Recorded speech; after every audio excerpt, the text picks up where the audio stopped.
Hi friends, இன்றைக்கி நம்ம சேனலில் முருங்கைத்தலை பருப்பு குழம்பு எப்படி வைக்கிறதுன்னு பார்க்கலாங்க. காய்கறி இல்லாத டைமில் இந்த மாதிரி வச்சு சாப்பிட்டு பாருங்கள், ரொம்ப டேஸ்ட்டாக இருக்கும்.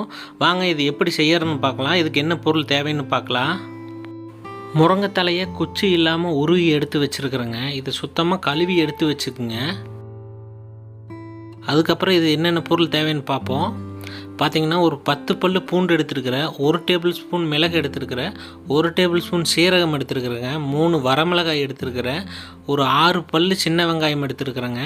அதுபோக ஒரு மூடி தேங்காயை திருகி எடுத்து வச்சுருக்கிறேன். இதுதான் இதுக்கு தேவையான பொருளுங்க. இப்போ வாங்க எப்படி செய்யறதுன்னு பார்ப்போம். ஒரு குக்கர் ஒன்று எடுத்துக்கலாங்க. 1 டம்ளர் பருப்பு போட்டுக்கும். இதில் இது பருப்பை தண்ணி ஊற்றி நல்லா கழுவிக்கலாங்க.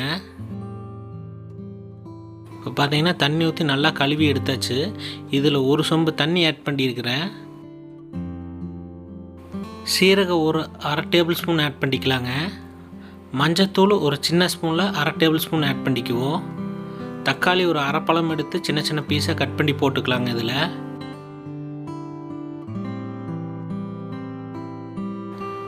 சமையல் எண்ணெய் 1 டேபிள் ஸ்பூன் ஊற்றிக்கலாங்க. இதை குக்கரை மூடி போட்டு ஒரு 2 விசில் விட்டு எடுத்துக்கலாங்க. இப்போ ஒரு மிக்ஸி ஜார் எடுத்துக்கலாங்க. அதில் பார்த்திங்கன்னா இந்த சின்ன வெங்காயம், வரமிளகா, மிளகு, பூண்டு இதெல்லாம் போட்டு நல்லா பேஸ்டாட்டம் அடித்து எடுத்துக்குவோம். இது கூட நம்ம திருகி எடுத்து வச்சுருந்த அந்த தேங்காயுமே இதில் ஆட் பண்ணிக்கலாங்க. கொஞ்சமாக தண்ணி ஊற்றிக்குவோம். இதை நல்லா பேஸ்டாட்டம் அடித்து எடுத்துக்கலாங்க. இப்போ பார்த்தீங்கன்னா நல்லா பேஸ்டாட்டம் இதை அடித்து எடுத்தாச்சு. பருப்பையுமே ஒரு 2 விசில் விட்டு எடுத்தாச்சுங்க. இப்போ பார்த்தீங்கன்னா பருப்பு நல்லா வெந்து வந்திருக்குது. இதை பார்த்தீங்கன்னா இன்னொரு பாத்திரத்தில் மாற்றிக்கலாங்க. இதை மாற்றிட்டு நம்ம பருப்பு கடையிற அந்த மத்து எடுத்து இதில் நல்லா கடைஞ்சிக்கலாங்க. இந்த பருப்பை பெரிய பருப்பாக இருக்கிறத கடைஞ்சி எடுத்துக்குவோம். ரொம்ப நைஸாக கடைய வேண்டாங்க, பருவருப்பாக இருக்கிற மாதிரி கடைஞ்சி எடுத்துக்கலாங்க பருப்பை.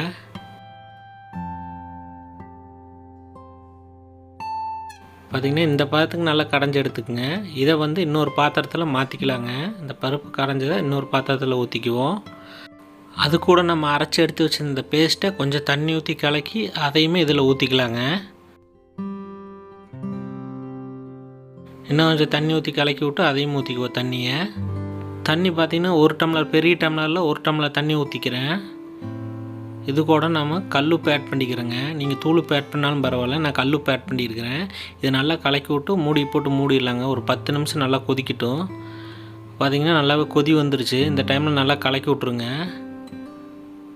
கலக்கி விட்டு உப்பு காரம் கரெக்டாக இருக்குதான்னு பார்த்துக்குங்க. அப்படி பத்தலைன்னா உப்பு போட்டுக்குங்க.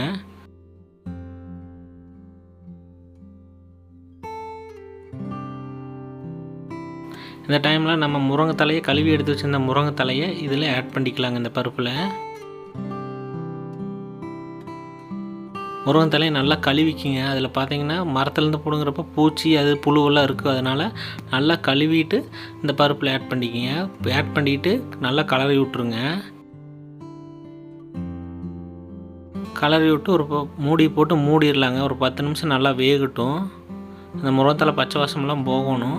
இப்போ பார்த்தீங்கன்னா தண்ணி ஓரளவுக்கு சுண்டிருச்சு. ஒரு 10 நிமிஷம் ஆயிடுச்சு பாருங்கள். முருங்கைத்தலையும் நல்லா வெந்துருச்சு. நல்லா கலக்கி விட்ருங்க.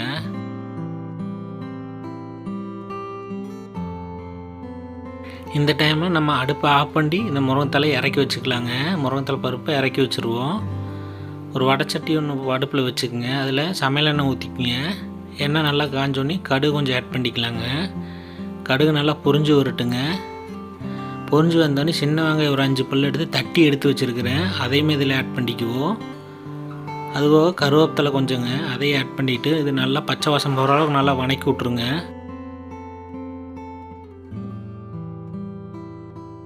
இந்த சின்ன வெங்காயத்தோட பச்சை வாசம் போகிற அளவுக்கு நல்லா வணக்கி விட்ருங்க. பார்த்திங்கன்னா சின்ன வெங்காயம் நல்லா வணங்கிருச்சு. இந்த டைமில் அடுப்பை ஆஃப் பண்ணிடலாங்க. இதை எடுத்து நம்ம இறக்கி வச்ச அந்த பருப்பில் இது சின்ன வெங்காயத்தை ஊற்றிக்கலாங்க. இதை இந்த முருங்கைத்தலை பருப்பில் இதை ஊற்றிக்குவோம். ஊற்றிட்டு இதை நல்லா கலரி விட்ருங்க.